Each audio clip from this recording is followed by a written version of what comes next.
What's going on, people? Welcome to United View. What you lot saying? How you lot doing? Good morning to you, or afternoon, or good evening, depending on when you're watching this and where you are in the world. Smash a like on the video. You don't know what to do.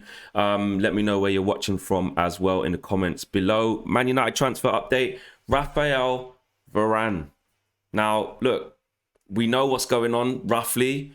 We're expecting him to be part of Manchester United, or I am anyway, with how the links are going. But the latest news, and this is reported from some quite reputable journalists, some big outlets out there in Spain, some big outlets out there in France as well, that are basically saying that Raphaël Varane will join Manchester United. It's just a matter of formality now, and Manchester United are ready, pending with the bid. If we go into some of the quotes here, Julian Maynard, French journalist out there in Paris, says Manchester United are preparing to make their first proposal to Real Madrid for Raphaël Varane. Real Madrid do not intend to oppose Varane's departure if the right offer comes in. He also goes on to say that Real Madrid have wanted Varane to extend his contract for some time, which we already know, but face the reluctance of the defender. They obviously don't want to get in his way, and they don't want to lose him for free. And also El Transistor, which is a Spanish radio station, they went really strong with this, and they said Raphaël Varane is joining Manchester United. United's offer to Real Madrid will arrive in the next few days. If you want to look at the stuff that Romano's been saying as well, and he's been very, very concrete in terms of the clubs that are in dialogue. Manchester United are just waiting for the final kind of briefing / price put on top of Varane's head from Real Madrid. Once they get that, they will make their move. And also we were waiting as well for the situation of whether Varane is bluffing or not. And I think we're past that. That's one thing I will say. You don't know in transfers, especially us as fans, especially us as content creators and stuff who cover this. We only know as much as what's in the news. But what you can get is a feeling. And the feeling definitely isn't one of Varane's leading us down the garden path. I think we're past that hurdle. I think we're past the Sergio Ramos 2015 hurdle where he was just using it for a new contract. I think if he was going to sign a new contract, he would have done it already. And all the noises that would have been coming out from really reputable people, i.e. Fabrizio Romano, i.e. AS Roma, AS, should I say, big journalists and big outlets, the noises from them would have been Raphaël Varane is trying to make up his mind. Raphaël Varane is not sure. Raphaël Varane is going to listen to offers from both Manchester United and Real Madrid and see where he ends up. But that's not what we're hearing. What we've consistently heard is that Real Madrid don't want to lose Varane on a free, so they're willing to sell. What we've consistently heard is Raphaël Varane wants to come to Manchester United and definitely would like to try the Premier League. That's from Romano, very credible. What we've consistently heard is that Manchester United are just waiting for Real Madrid to name their price, and personal terms haven't been an issue. So realistically, the consistent energy of this around this move is what fills me with confidence.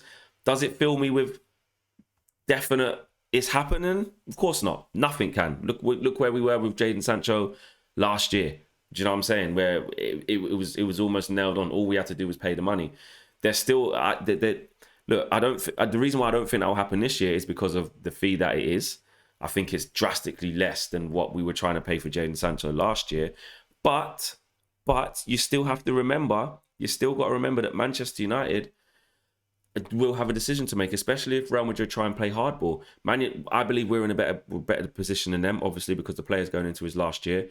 So we kind of hold the cards, especially because Varane has said he wants to come to us. So we can kind of take the high ground on that and really, come down hard with Real Madrid and be firm with the price, because we can end up calling their bluff. I wouldn't be surprised, just because of the fee, I wouldn't be surprised to see this kind of keep dragging out, just so that we can try and get him for the least amount possible, which is good business. But having said that, I don't want to see us holding on too long like we've done in the past, haggling over 5 million, haggling over this. I understand the club's lost over 150 million pounds in COVID. I understand that. We can't just forget that. As much as the Glazers have annoyed us, as much as we know what's happened with the Glazers, as much as we will not forget, as much as the run-ins of the club needs to change, as much as the dialogue between the owners, the board and the fans needs to improve, and we want fan ownership, as much as all of those things exist, COVID still has happened for all clubs. Fact. Do you know what I'm saying? So I do, and Man United operates as a business. We know that, and a very big business at that. So I won't be. I don't agree with it, but I won't be surprised to see Man United dig their heels in over 5 million, 8 million, 7.5 million in difference of valuation, and push it to the wire to say, all right, well, I'm try and play the poker hand. All right, well, we won't make the bid then. We won't make the bid. This is our final offer. 40 million. He's in 45 million or 43 point whatever million, plus a couple of add-ons. With Real Madrid saying, no, we want 50. I can imagine Man United saying, no, stay firm. They know they need to sell him. He wants to come. Let's call their bluff. They're bluffing. Yeah? Will it backfire? You can never say never, innit? You can never say never, but my feeling is that it won't, because he wants to leave. And Real Madrid, you got to call their bluff, because will Real Madrid, in the financial trouble that they're in, a lot of clubs, look at what Barcelona are doing as well, financial trouble. The Spanish clubs are in a lot of financial trouble. They are. Are they going to risk losing 40 whatever million we offer them and have a shortfall of between 5 and 10 million? Are they going to risk scupper in a deal and completely risking having a player who A, doesn't want to be there, and B, is in the last year of his contract and is going to walk out the door for free, and from January can probably start talking to us anyway about a pre-contract to come in the following summer? Are they going to risk that over 7, 8 million? But this is business. They're entitled to do that. It's their player. They got to test the resolve, see how far we're willing to go, see how long we're willing to wait. John Murto and the likes of, I don't know, Matt Judge, if he's still there, I don't even know anymore. And the people that make the decisions are entitled to say, all right, cool, let's have it. Let's go. Let's have a game of poker and see who wins. So I wouldn't be surprised to see that coming. However, the reports are that Manchester United's initial bid is incoming, it's pending, it's imminent.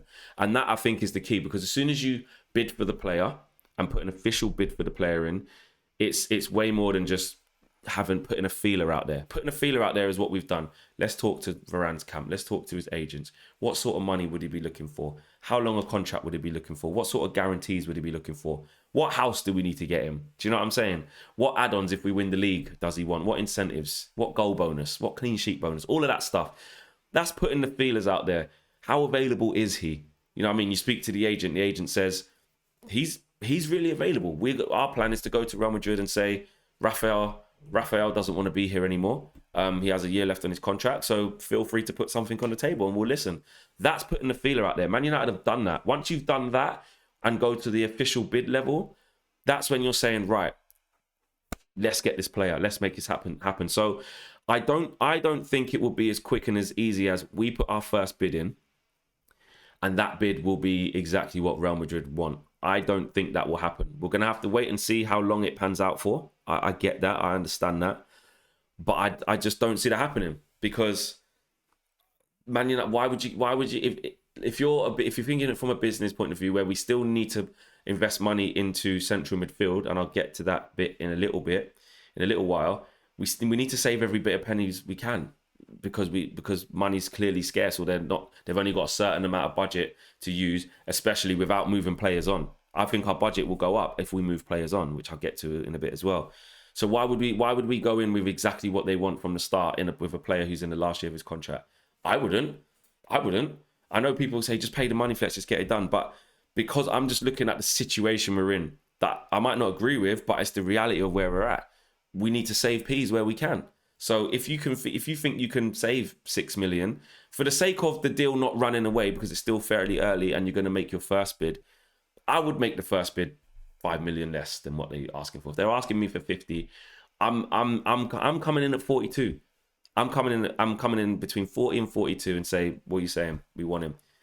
And then work from there. Do you know what I'm saying? It's business. Like, if I can save the club 6 million, and that's 6 million that can go towards the transfer of a Camavinga or a Bissouma or whoever the defensive midfielder will be, plus letting other players go, all that 6 million can make it more appealing to pay someone's wages for a new incoming player, then I will do it, or I will try to do it. Don't get me wrong, if it keeps getting longer and longer and longer and we still haven't agreed a fee, that's the whole point of the game of poker. Either me as a Manchester United negotiator has to say, fucking hell, pre-season's already started, our first game's in 3 weeks or in 2 weeks or whenever it is, he's still not here yet. They're not really budging.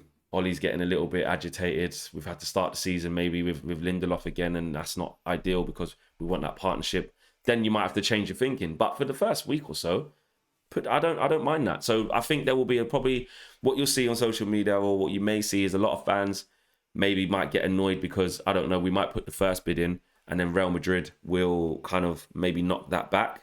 But I just think you got to understand the game of business. And I know we don't agree with it because our club is run too much like a business and we have our frustrations about that. But at the end of the day, that's what it is. We can't change that. So if I'm not saying what I'm saying is gospel, it's just my opinion. If I start seeing that, they've knocked our bid back and rejected our first offer, that's not a reason to throw our toys out the pram and go, oh, we fucked it. Look at this. What have we done?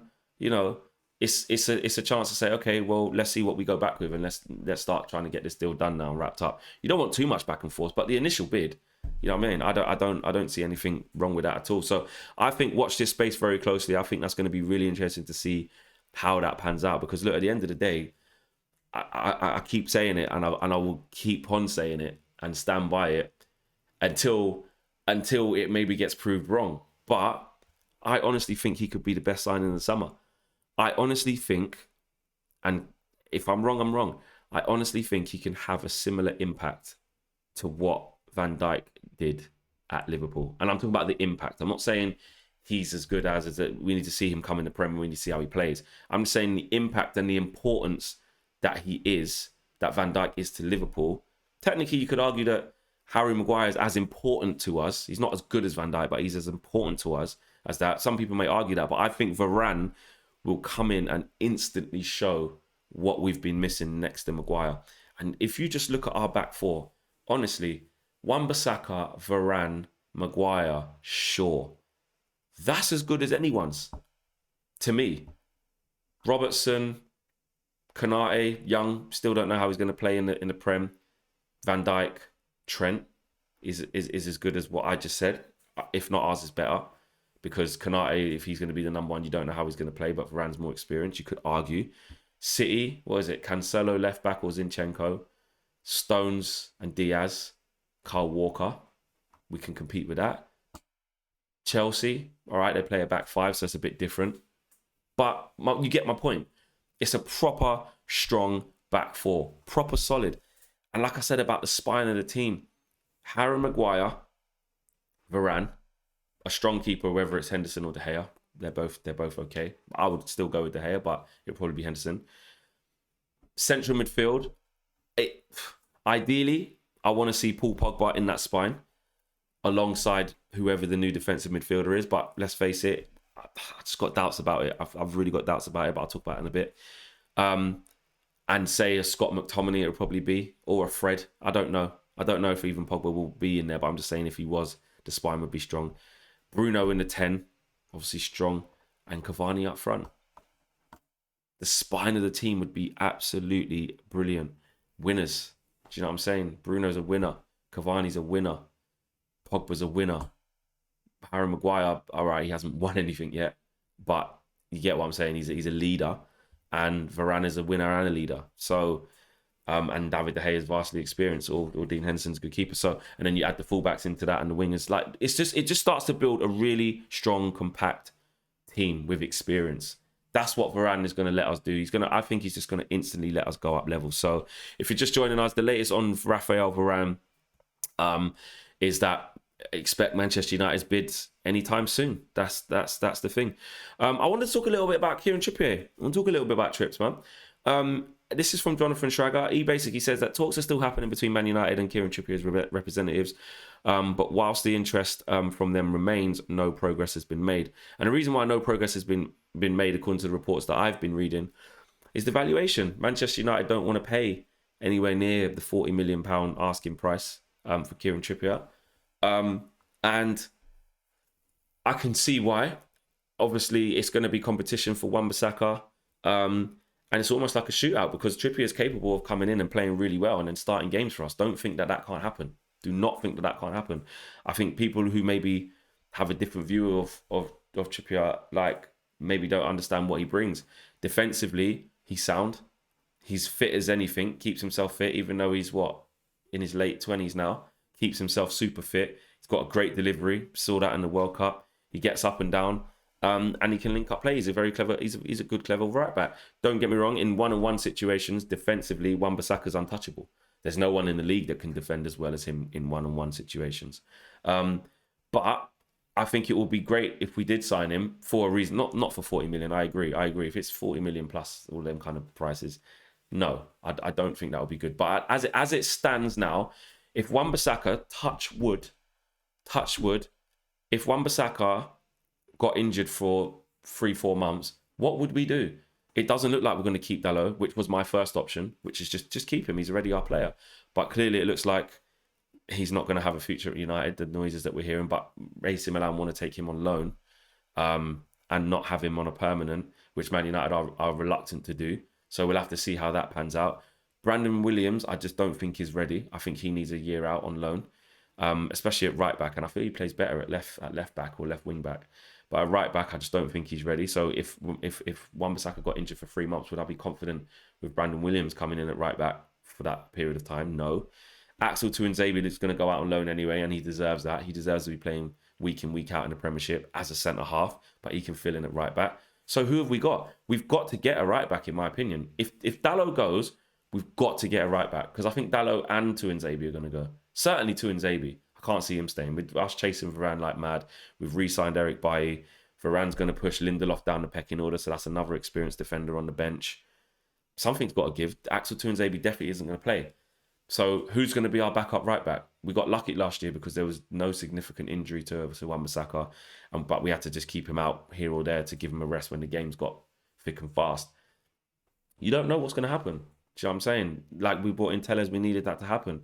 If we bring in Varane, we've got 2 experienced centre-halves in Bailly and Lindelof to come in if Maguire gets an injury or Varane, or to mix it up for cup games. You're starting to build a proper strong squad. So the Trippier situation, I can see why we're after him. The amount of money that it's going to cost, I don't think that makes sense. I just spoke about Raphaël Varane and trying to basically penny pinch and get the cheapest deal possible. 1, because we've got the time to, but 2, because we've got other moves to make. So I'm not going to be a hypocrite and say just pay whatever the money is for trips, because that wouldn't be right. But at the end of the day, he's Atletico Madrid's starting right back. He's just won the league there. Obviously, they're entitled to say what they want to say. They're trying to do a swap for Saul Niguez and Griezmann plus money. So they've got other priorities. So I can see why. Look, everyone wants to protect their assets in it, and he's a starting right back for the Spanish champions. So, you know what I mean? It is what it is. You have to either pay it or you say it's too much and don't.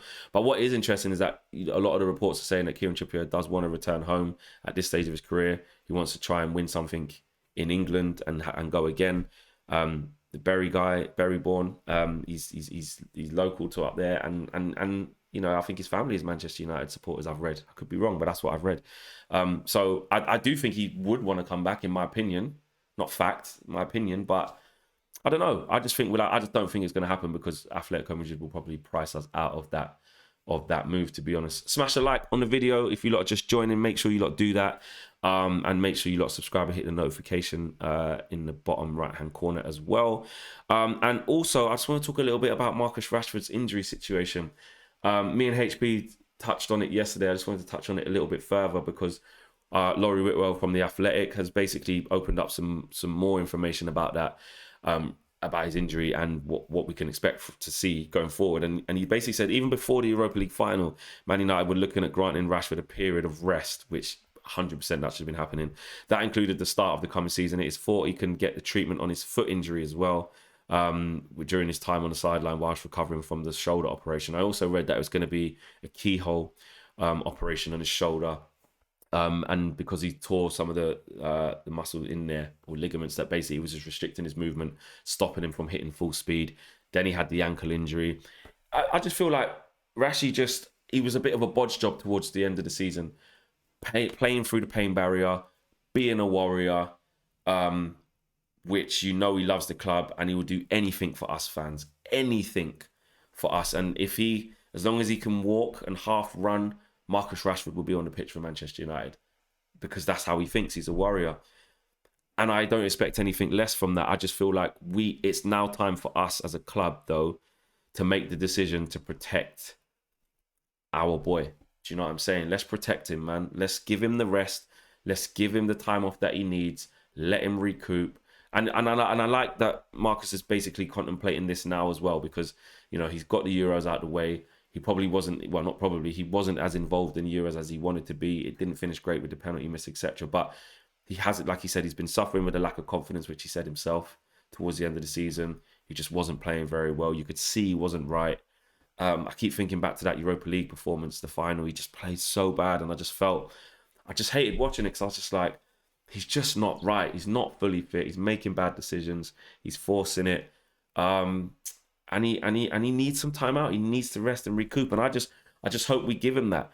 It means that Martial's gonna have to step up. It means that Mason Greenwood's gonna have to step up. It means that Dan James is gonna have to step up. It means that Jadon Sancho's gonna have a big say straight away, which we expect anyway for the price tag and how long we've been chasing him.